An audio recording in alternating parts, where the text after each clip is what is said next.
Assalamualaikum warahmatullahi wabarakatuh. Halo semuanya, kami dari kelompok 4 yang beranggotakan ada Siti Astarida, Nisa Fitria, Rizka Jadida, Mas Liani, dan Yumna Aspia. Kali ini kami akan mempresentasikan makalah kami yang berjudul yaitu Struktur Modal dalam Keuangan Syariah. Langsung saja ke pembahasan pertama. Materi yang pertama yaitu definisi manajemen permodalan bank syariah. Secara tradisional, modal didefinisikan sebagai sesuatu yang mewakili kepentingan pemilik dalam suatu perusahaan. Dan menurut Jainul Arifin, modal adalah sesuatu yang mewakili pemilik dalam perusahaan. Berdasarkan nilai buku, modal didefinisikan sebagai kekayaan bersih, yaitu selisih nilai buku aktiva dikurangi dengan nilai buku dari kewajiban. Pada suatu bank, sumber perolehan modal bank dapat diperoleh dari para pendiri dan para pemegang saham. Pemegang saham menempatkan modalnya pada bank dengan harapan memperoleh hasil keuntungan di masa yang akan datang. Sumber modal dari pemegang saham tersebut juga akan berpengaruh pada posisinya di neraca.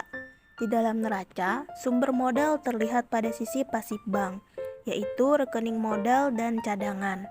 Rekening modal berasal dari setoran para pemegang saham, sedangkan rekening cadangan adalah berasal dari bagian keuntungan yang tidak dibagikan kepada pemegang saham, yaitu untuk digunakan untuk keperluan tertentu, misalnya untuk perluasan usaha, dan untuk menjaga likuiditas karena adanya pembiayaan yang diragukan atau menjurus kepada macet.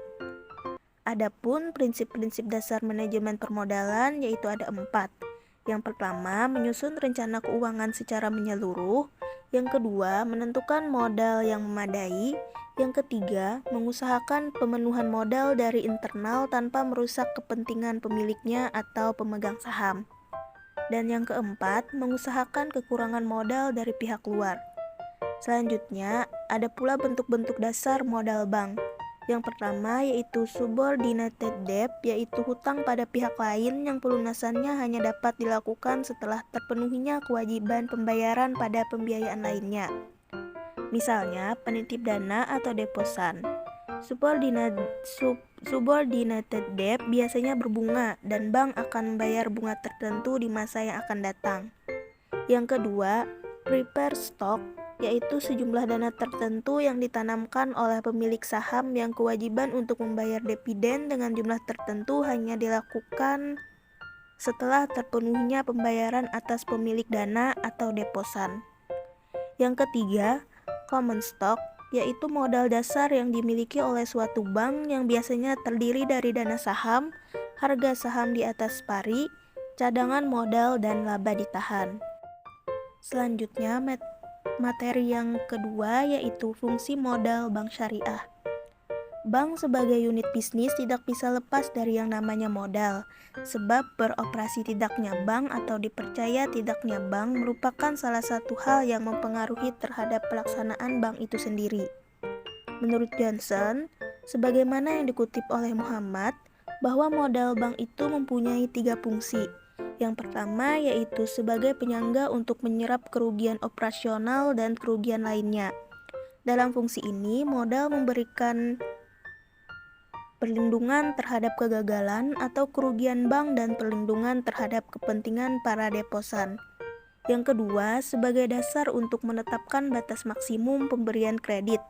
Hal ini adalah merupakan pertimbangan operasional bagi bank sentral sebagai regulator untuk membatasi jumlah pemberian kredit kepada setiap individu nasabah bank. Melalui pembatasan ini, bank sentral memaksa untuk melakukan diversifikasi kredit mereka agar dapat melindungi diri terhadap kegagalan kredit dari suatu individu debitur. Yang ketiga, modal juga menjadi dasar perhitungan bagi para partisipan pasar untuk mengevaluasi tingkat kemampuan bank secara relatif untuk menghasilkan keuntungan. Tingkat keuntungan bagi para investor diperkirakan dengan membandingkan keuntungan bersih dengan ekuitas. Para partisipan pasar membandingkan return of investment di antara bank-bank yang ada. Sementara itu, Branton C. Leavitt mengemukakan dalam kaitannya dengan fungsi dari modal bank lebih menekankan pada 4 hal, yaitu yang pertama, untuk melindungi deposan yang tidak diasuransikan pada saat bank dalam keadaan insolvable dan likuidasi. Yang kedua, untuk menyerap kerugian yang tidak diharapkan guna menjaga kepercayaan masyarakat bahwa bank dapat terus beroperasi. Yang ketiga, untuk memperoleh sarana fisik dan kebutuhan dasar lainnya yang diperlukan untuk menawarkan pelayanan bank. Dan yang terakhir, sebagai alat pelaksanaan peraturan pengendalian ekspansi aktiva yang tidak tepat. Selanjutnya, sumber-sumber modal bank syariah. Sumber utama modal bank syariah berasal dari yang pertama, A. Modal inti atau core capital adalah modal yang berasal dari para pemilik bank yang terdiri dari A. Modal yang disetor oleh para pemegang saham. Modal ini timbul apabila pemilik menyertakan dananya pada bank melalui pembelian saham. Kemudian B. Modal cadangan, yaitu modal yang sebagian laba yang tidak dibagi disisihkan untuk menutup timbulnya risiko di kemudian hari. Kemudian yang C, laba ditahan, yaitu sebagian laba yang seharusnya dibagi kepada para pemegang saham, tetapi oleh para pemegang saham ditanam kembali untuk menambah dana modal. Modal inti inilah yang berfungsi sebagai penyangga atau penyerap kegagalan atau kerugian bank dan melindungi kepentingan para pemegang rekening titipan atau wadiah atau pinjaman atau card, terutama atas aktiva yang didanai oleh modal sendiri dan dana wadiah atau card. 2. Kuasi ekuitas. Kuasi ekuitas adalah dana-dana yang tercatat dalam rekening-rekening bagi hasil kegagalan atau kerugian bank dan melindungi kepentingan para pemegang rekening titipan atau wadiah atau pinjaman card, terutama atas aktiva yang didanai oleh modal sendiri dan dana wadiah atau card. Dana-dana rekening bagi hasil atau mudharabah sebenarnya juga dapat dikategorikan sebagai modal. Inilah yang biasanya disebut dengan kuasi ekuitas. Namun demikian, rekening ini hanya dapat menanggung resiko atas aktiva yang dibiayai oleh dana dari rekening bagi hasil itu sendiri. Selain itu, pemilik rekening bagi hasil dapat menolak untuk menanggung resiko atas aktiva yang dibiayainya apabila terbukti bahwa resiko tersebut timbul akibat salah urus, kelalaian ataupun kecurangan yang dilakukan oleh manajemen bank selaku mudharib. Modal merupakan bagian dari dana yang dapat digunakan bank dalam aktivitas kesehariannya. Hal penting berkaitan dengan masalah dana adalah bagaimana melakukan aktivitas manajemen dana. Manajemen dana adalah bagaimana penghimpunan dan pengalokasian dana masyarakat serta dana modal untuk mendapatkan tujuan bank syariah secara efektif dan efisien. Kemudian lebih lanjut dikemukakan bahwa modal ialah sejumlah uang dan atau aset yang diberikan oleh penyedia kepada mudharib untuk tujuan usaha dengan syarat sebagai berikut. Yang pertama, modal harus diketahui jumlah dan jenisnya. Yang kedua, modal dapat berbentuk uang atau barang yang dinilai. Jika modal di dalam bentuk aset, maka aset tersebut dinilai pada waktu akad. Kemudian yang terakhir, modal tidak dapat berbentuk piutang dan harus dibayarkan mudharib, baik secara bertahap maupun tidak, sesuai dengan kesepakatan di dalam akad. Kemudian ketiga, ada wadiah. Wadiah adalah dana titipan, dana pihak ketiga pada pihak bank pada umumnya berupa giro dan tabungan. Pada umumnya, motivasi utama orang menitipkan dana pada bank adalah untuk keamanan mereka dan untuk memperoleh keluasan dalam menarik dananya kembali.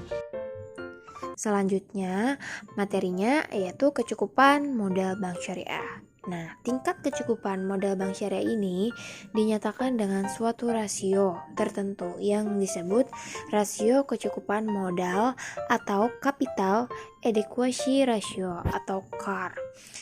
Tingkat kecukupan modal ini dapat diukur dengan cara, yaitu antara lain yang pertama dengan membandingkan modal dengan dana-dana pihak ketiga. Dilihat dari sudut perlindungan kepentingan para deposan, perbandingan antara modal dengan pos-pos pasifa merupakan petunjuk tentang tingkat keamanan simpanan masyarakat pada bank. Perhitungannya merupakan rasio modal dikaitkan dengan simpanan pihak ketiga, yaitu giro, deposito, dan tabungan sebagai berikut, yaitu modal dan cadangan dibagi giro ditambah deposito ditambah tabungan sama dengan 10%. Nah, dari perhitungan tersebut diketahui bahwa rasio modal atas simpanan cukup dengan 10% dan dengan rasio itu permodalan bank dianggap sehat. Rasio antara modal dan simpanan masyarakat harus dipadukan dengan memperhitungkan aktiva yang mengandung resiko. Oleh karena itu, modal harus dilengkapi dengan berbagai cadangan sebagai penyangga modal, sehingga secara umum modal bank terdiri dari modal inti dan modal perlengkap. Yang kedua, yaitu membandingkan modal dengan aktiva beresiko. Ukuran kedua inilah yang dewasa ini menjadi kesepakatan BIS atau Bank for International Settlement, yaitu organisasi bank sentral dari negara-negara maju yang disponsori oleh Amerika Serikat, Kanada, negara-negara Eropa Barat, dan Jepang. Kesepakatan tentang ketentuan permodalan itu dicapai pada tahun 1988 dengan menetapkan CAR, yaitu rasio minimum yang mendasarkan kepada perbandingan antara modal dan aktiva beresiko. Kesempatan ini dilatar belakangi oleh hasil pengamatan para ahli perbankan negara-negara maju, termasuk para pakar IMF dan World Bank, tentang adanya ketimpangan struktur dan sistem perbankan internasional. Hal ini didukung oleh beberapa indikator sebagai berikut. Yang pertama yaitu ada krisis pinjaman negara-negara Amerika Latin telah mengganggu kelancaran arus peredaran uang internasional. Yang kedua, persaingan yang dianggap unfair antara bank-bank Jepang dengan bank-bank Amerika dan Eropa di pasar uang internasional. Bank-bank Jepang memberikan pinjaman amat lunak atau bunganya rendah karena ketentuan CAR di negara itu sangat lunak, yaitu antara 2% sampai 3% saja. Yang ketiga yaitu terganggunya situasi pinjaman internasional yang berakibat terganggunya perdagangan internasional. Baik, materi selanjutnya yaitu penerapan CAR perbankan syariah. Baik bank nasional maupun internasional harus memenuhi rasio kecukupan modalnya, kapital, edukasi, rasional. Modal dibagi ke dalam modal inti dan modal pelengkap. Ada modal inti, tier 1, terdiri dari 9 macam. Yang pertama ada modal setor, yang kedua agio saham, yang ketiga modal sumbangan, yang keempat cadangan umum, yang kelima cadangan tujuan, yang keenam laba ditahan, yang ketujuh laba tahun lalu, yang kedelapan laba tahun berjalan, dan yang terakhir yang kesembilan bagian kekayaan bersih anak perusahaan yang laporan keuangannya dikonsolidasikan.